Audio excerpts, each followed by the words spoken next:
De terrorismos a terrorismos. 27. El infierno nuclear. Complots. Praxis preferente del poder. Conspiraciones del capital poder. Ejercicio imperialista. 05. En honor a la verdad.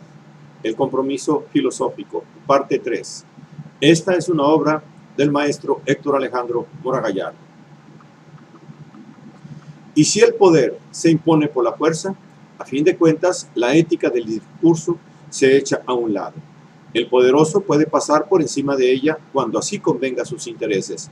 O, lo que es más cínico, puede utilizarla en algunos discursos de corte académico que se desglosen en territorios aparentemente neutrales en cuanto a su connotación política, pero bajo de los cuales subyacen los intereses de los poderosos.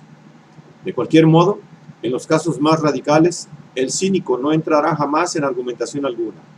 A su razón estratégica solo le interesa entrar en una argumentación de negociación, de poder a poder, de fuerza, de eficacia. La ética del discurso solo puede intentar las condiciones de diálogo entre seres humanos que acepten comportarse éticamente, no siendo el caso de los cínicos pragmáticos. Al poderoso no le importan los resultados de una razón discursiva ética. Él se impone por la fuerza. Fiel a su sino, el capitalista ejerce un dominio expoliador, explotador, colonialista, afectando a trabajadores desposeídos al tomar los recursos que pertenecen o pertenecían a otros. Su praxis productiva genera de por sí un orden injusto, requiriendo de pantallas que encubran su praxis desalmada. La versión oficial de hechos tergiversados, un discurso convertido en apotegma, difundido millares de veces por medios electrónicos, gana el consciente colectivo y conturba el inconsciente individual. Producir una opinión pública engañada y un mundo para idiotas es la gran victoria de la engañifa capitalista. Toda filosofía que se ocupe de investigar las condiciones existenciales que prevalecen en el capitalismo tardío tiene que enfrentarse con esa razón de poder, razón de Estado, que ejerce en todos los ámbitos del saber una estrategia del dominio. Y así debe ser.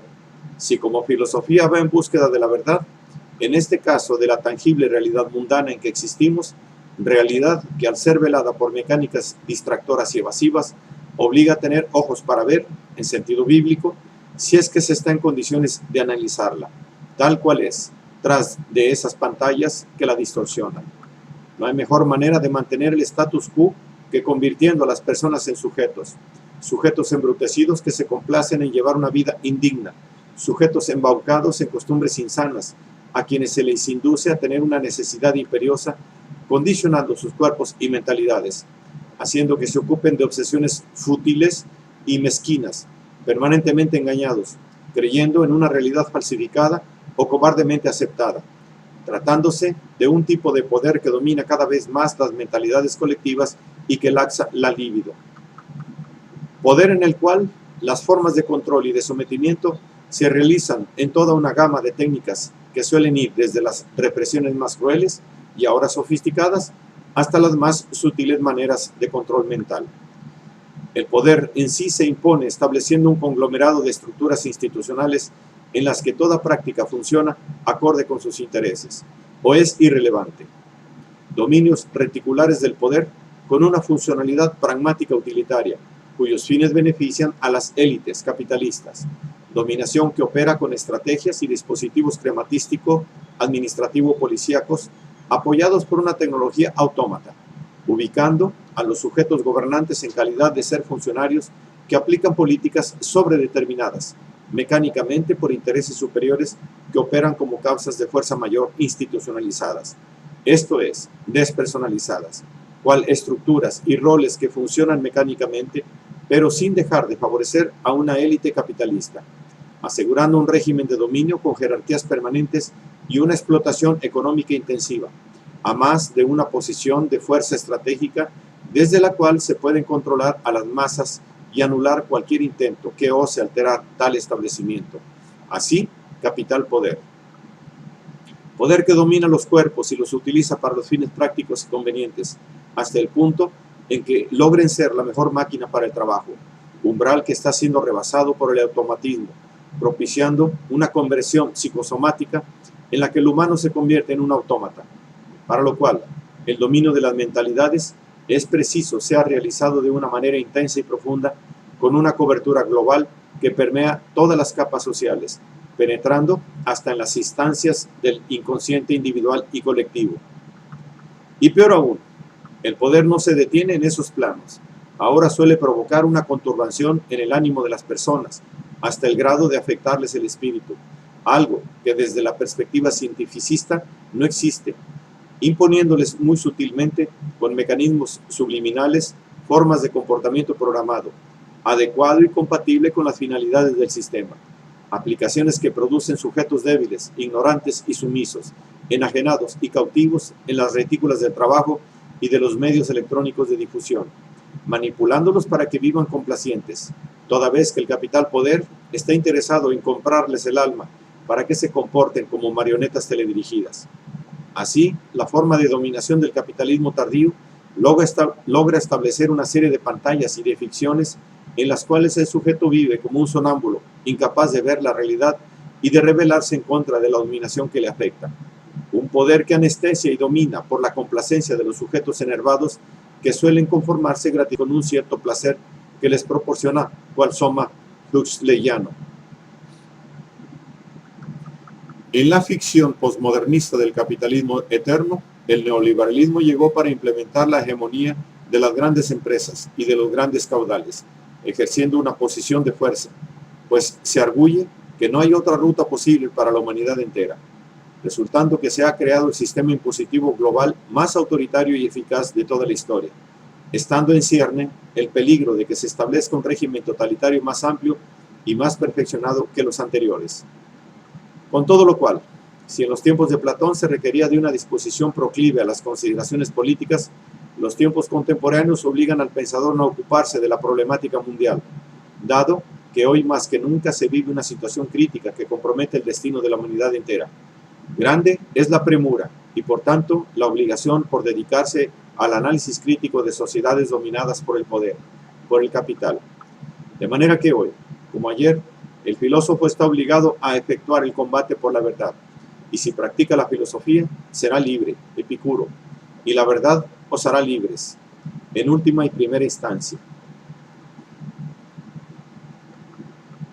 Post scriptum. La crisis va, la verdad resiste. Es preciso tratar de explicar por qué el mundo de ahora, que es horrible, solo es un momento en el largo desenvolvimiento histórico, que la esperanza siempre ha sido una de las fuerzas dominantes de las revoluciones y de las insurrecciones, y que abrigo todavía la esperanza como mi concepción del futuro. Jean-Paul Sartre. 1. A 17 años del escrito original, la tarea en él planteada no ha podido ser más precisa. La lectura del mundo comprendiendo la etapa crítica por la que pasa, la crisis crítica, ya orientaba el trabajo de inteligencia crítica con el propósito de combatir por la verdad al sistema capitalista imperialista, sabedor de que en su etapa epigonal la crisis se agudiza y la compulsión capitalista se torna más lesiva y agresiva, provocando calamidades que afectan tanto a la naturaleza como a cientos y a miles de millones de personas. Agotamiento de recursos, destrucción de hábitats, calentamiento global, extinción de especies, lo que está correlacionado con relaciones sociales deterioradas por el agudizamiento de las contradicciones internas del sistema de producción, consumo y acumulación capitalista, provocando condiciones de existencia cada vez más difíciles para la mayoría de personas trabajadoras y marginadas, especialmente en las periferias, pero también afectando cada vez más a los pobres del primer mundo. Los autoatentados del 11 de septiembre son el hito que marca en la historia la entrada en la etapa de descomposición final del sistema capitalista, el epílogo de la era moderna, para cuando se hace cada vez más notorio cómo la máquina monstruo se torna un autómata al servicio del gran capital. Gran monstruo que conforme sus pies de hierro y arena se agrietan, pues toda gran estatua imperio, desde la original soñada por Nabucodonosor, por muy grande que sea, no deja tener los pies de barro, así esté combinado con hierro o acero, y es por ellos por donde se comienza a gritar hasta hacer que la gran estatua por su propio peso caiga. Se sabe fiera herida y se torna más agresiva. Ni duda cabe que buscará la solución final para perdurar. Sobrevivencia bajo condiciones totalitarias para las masas y o exterminio parcial, pero contundente y catastrófico, mientras la élite del poder pretende vivir aislada, manteniendo sus privilegios, patrón de toda distopía. El que un presidente mafioso como Silvio Berlusconi haya conseguido finalmente la gobernanza del Estado italiano es un buen indicador del dominio que ejerce el gran capital sobre los diversos estados en Europa y en el mundo. Tipo de presidente o primer ministro apto para semigobernar, dejando que se impongan los intereses de la plutocracia, implementándose las políticas económicas neoliberales. Las que hay que comprender han funcionado a la perfección para conseguir el objetivo procurado, la concentración de capitales en la élite capitalista, oligarquía que es dueña de los monopolios transnacionales que en la actualidad rigen la producción, la investigación tecnocientífica, los intercambios, el transporte, el consumo, los espectáculos y el agio bancario. Principales negocios que concentran el capital. Así, industrial monetario corporativo.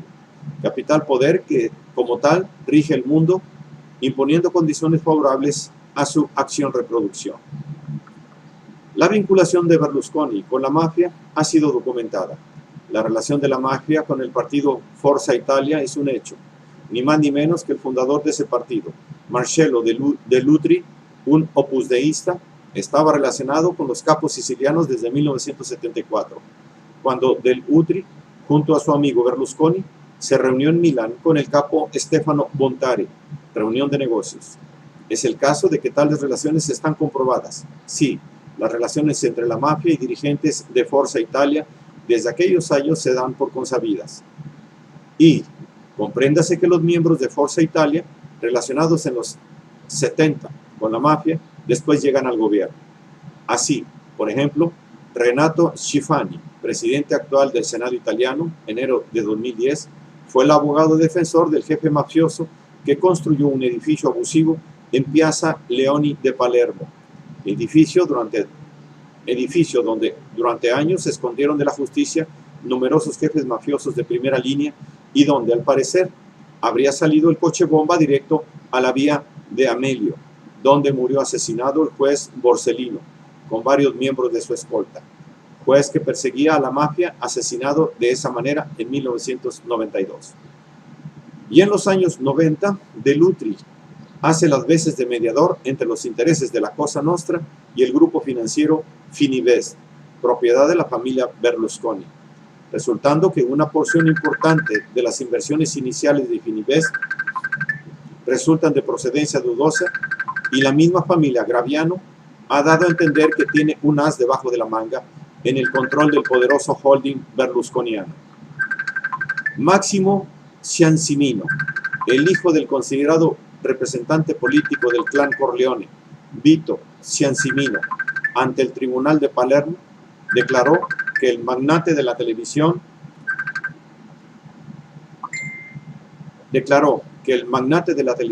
dio el salto a la política en 1994 a raíz de negociaciones secretas entre el ahora primer ministro, la mafia siciliana y figuras clave del Estado, que entonces estaba en manos de la Democracia Cristiana, el partido que fundó Berlusconi a finales de 1993 y con el que llegó al poder en abril de 1994, Forza Italia. Fue fruto de esta negociación. Según Ciancimino, la voz de Berlusconi en las negociaciones fue su mano derecha y cofundador de Forza Italia, el ahora senador Marcello Dell'Utri. Y por supuesto que la mafia le reclama a Berlusconi su contribución. Acuerdos bajo el agua, en el que no se sabe la participación que puedan tener los criminales en los legítimos negocios del magnate Forbes, convertido en emperadorzuelo de Italia. Dell'Utri fue juzgado y condenado en primera instancia por asociación mafiosa en 2004. Su ratificación y condena definitiva seguía pendiente a principios del 2010, mientras que el capo mayor del gobierno italiano resulta un intocable. En febrero del 2010, la Cámara de Diputados italianos adoptó una ley que impide legítimamente al jefe de gobierno italiano Silvio Berlusconi comparecer ante los tribunales de su país. El proyecto de ley objeto de una fuerte batalla política, fue adoptado con 316 votos a favor, 239 en contra y 40 abstenciones. Más recientemente se declara que no procede un juicio de tipo fiscal en su contra por falta de evidencias. Quizás con sus hijos sí proceda, por increíble que parezca.